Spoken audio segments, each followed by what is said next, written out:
এই যে মাথার মানে মুখের ভিতরে এই যে পারবো মুখের উপর উঠছে ওই দেখেন কিরকম মুখের উপর উঠছে। ছোট ছোট বাচ্চাগুলোর কান্নাটা একটু দেখেন, আল্লাহর আরশ কাঁপে, আল্লাহর আরশ কাঁপে এই বাচ্চাদের কান্নায়। কারে শেষ করে দিলেন, বাবা ডাকতে পারবো না এখন আর। এই যে মাসুম বাচ্চাগুলার বাবারে শেষ করে দিলেন এইভাবে নির্মম ভাবে, বিবেকে একটু বাঁধলো না? তাদের কান্নায় আল্লাহর আরশ কাঁপতেছে।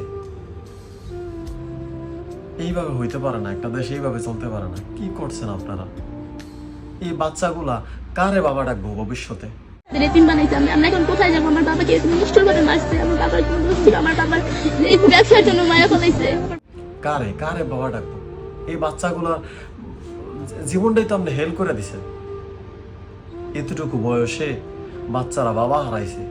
বাবা যে কি জিনিস এটা বুঝতেন যদি আপনাদের বাবা থাকতো। আপনাদের তো বাবা নাই, বাবা সারা পৃথিবীতে আসছেন, যার কারণে এইসব করে বেড়াইতেছেন, মানুষের বুক খালি করে দিতেছেন, মানুষের পরিবার ধ্বংস করে দিতেছেন।